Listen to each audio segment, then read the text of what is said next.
talked about the '88 World Series, the first trip out there. As things unfolded, you make it to the finals 5 times. You win 3 national championships. Your runner-up teams were really good baseball teams as well.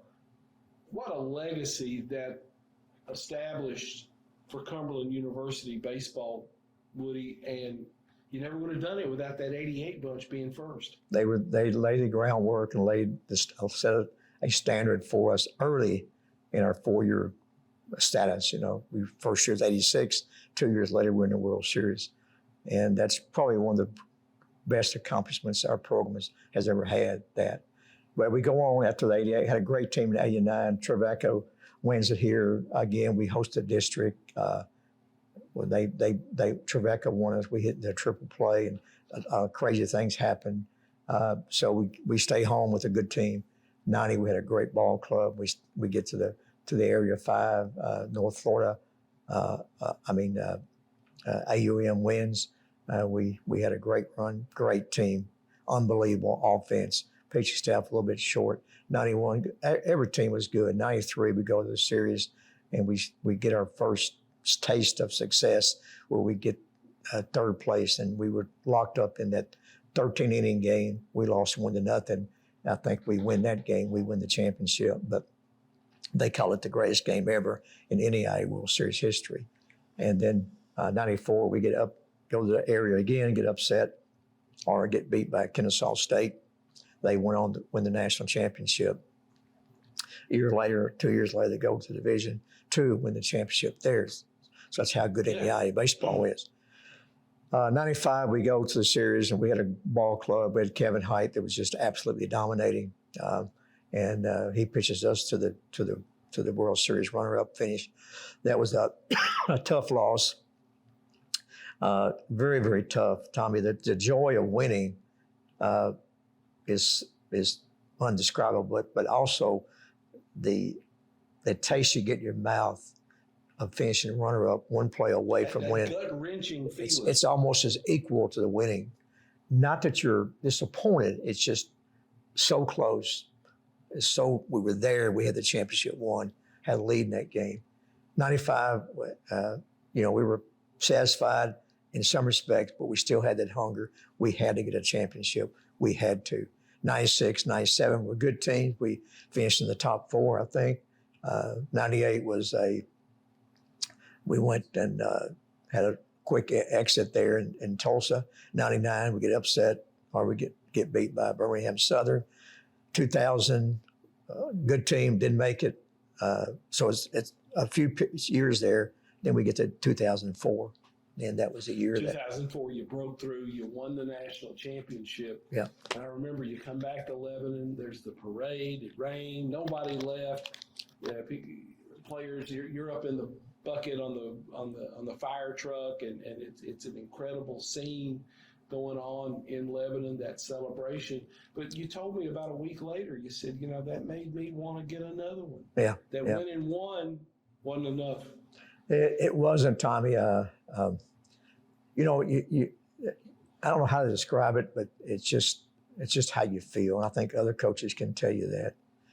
But 2004 was a heck of a ball club. And there's things happening during that tournament that is kind of a story within itself. The lack of time won't let me describe that, but we won the champ. We beat an Oklahoma City team that was 74-5 going into their game, and we were facing a pitcher that's 17-0, and we beat him, and we beat them twice, and we win 5 games straight, win this first unremarkable feeling. And I remember Rhino grabbing me after the game. We finally did it, Dad. We finally did it. Those words, and which was kind of it was true. We finally did it after coming so close, and then. But that was a great year. The community embraced it so much. We could have won it in '05. We should have been back to back. I probably did my poorest coaching job in '05, but we still finished 4th. I think if I did a few more things differently, we could have won it that year also. '06, we came in runner-up. to Lewis and Clark in front of a big crowd, back and forth game, one of the greatest games I've ever been involved in. Runner up again in 06. And then we go back 07, 08, missed 2010, we won it again. And I always said that my desire to win another one came from the fact I said these words: we have to win multiple championships to validate our program. And we were able to do that. Well, and not that winning one is a fluke, but to win multiples. Yeah. And to go back then again in 14 and to win another one, to win that third one, certainly makes a statement. Well, it does make a statement because it had been 5 years again since we had been back to the World Series. And I hate to say this, but it's the truth, but we're always have been an impactful team in the World Series, except for 2 years. And when we come to the World Series, people know that we're there to win it. And I say that in a very factual way, not a bragging way. Yeah. And but the 14 team was, I still don't know how we did it, Tommy. We had good players, but I mean, our pitching staff was thin. We had guys who had to throw the complete game. We had Big Gomez beat Lewis and Clark twice in front of their fans. That's unheard of. That 14 team, it was an amazing run that we had. At one time, we didn't know we was going to make the tournament. And we got on a roll and we made a change in the lineup that propelled us to be a very good. Our pitching staff was the most. They had more guts than any people I've ever been around. They went to the mound. They were going to finish the game. That was our mentality. So to win it in 14 was a big surprise. We were the 10th seed out there. We were happy to be there, but our guys wanted to win it, and they did. Wrapping it up, 10 innings with Coach Woody Hunt. Retirement. You and I talked about this, about when is it going to be time? How will you know when it's time? And looking back, COVID shut down that season. You couldn't do what you wanted to do, and you wound up the 2020 season was your last. Talk about what went into the decision and what have you been doing since? Well, I think 2021 the last. Yeah. Well, 2020 was a COVID year. COVID year, and I was contemplating retiring that year, but COVID just shut everything down, and I didn't want to go out like that. So, I just thought, 2021 would be the year to do it, and it was a difficult decision. It went back and forth, but I think you look at your age and you realize, hey, it's time to give somebody else an opportunity and step aside, because I knew I'd lost a little bit of coaching influence, you might say, on players. That's not their fault. It's just because of the age difference, a different generation, different things. Players are different. I'm not saying in a bad way, but they are, because I knew that I'd lost that connection a little bit. I couldn't get out of the players what I used to. I couldn't drive players like I used to. I could see a difference. And I think it hurt our program a little bit. And so I just decided that this would be it.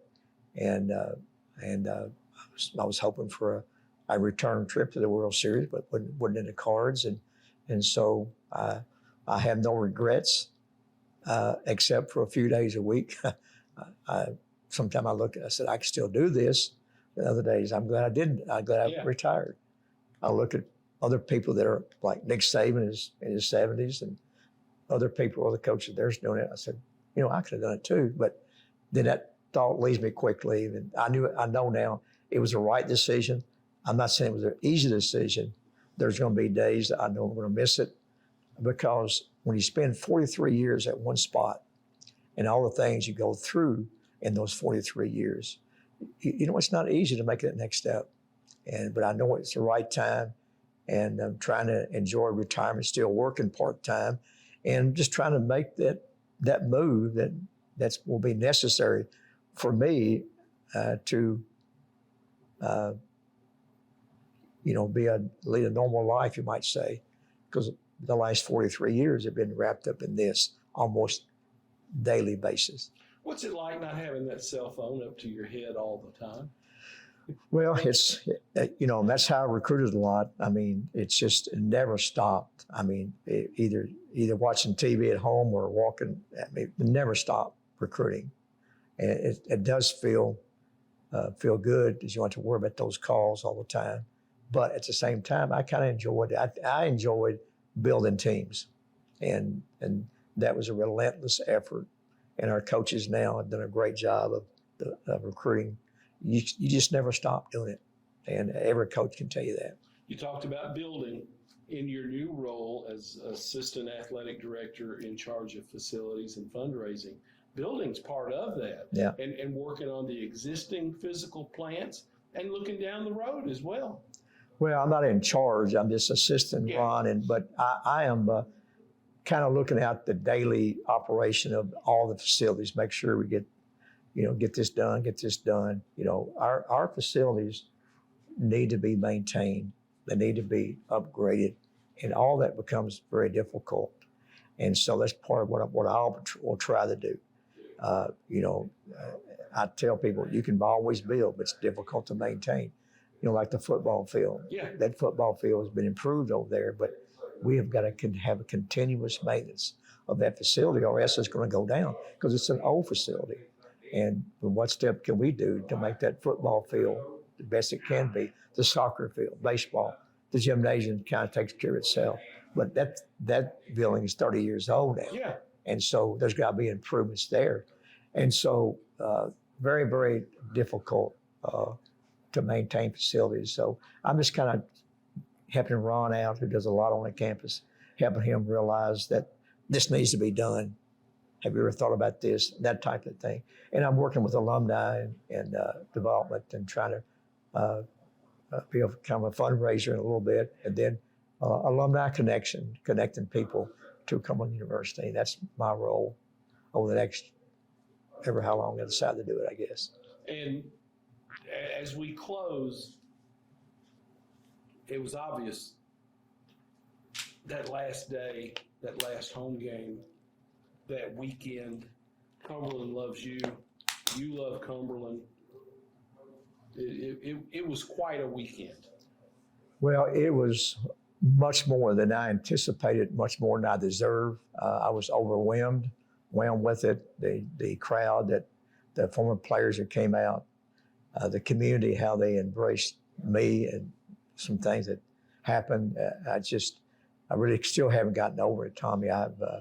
And the day in the gymnasium was just overwhelming. It rained, and we were forced to move that ceremony inside, and I don't think it would have been near the ceremony outside as it was when we went inside the building. Yeah, it really allowed me to say some things I wanted to say. It allowed Coach Ryan to step in there and say a few things. It allowed my family to be recognized a little bit more.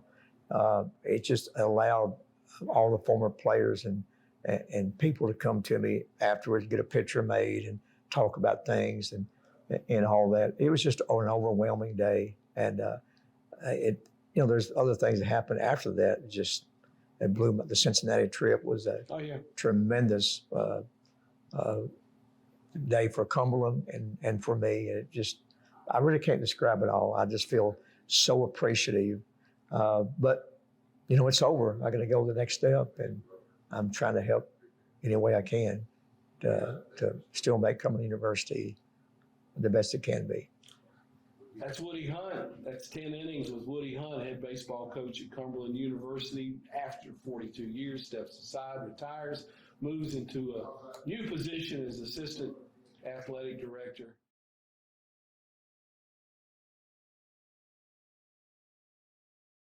I'd like to say to Coach Hunt, I've talked to so many players. Some have gone on to be pro ball players, but some have gone on to be good dads. Some have gone on to be business owners and business leaders and community leaders. Every man to a person will tell me the influence that you, Coach, have had in their lives. Appreciate the fact that Lebanon was lucky enough to have somebody like you as a mentor or a better town because you're here. So thank you. From all of us here at Zaxby's, we love you, Coach Woody Hunt. Thank you for 41 great years.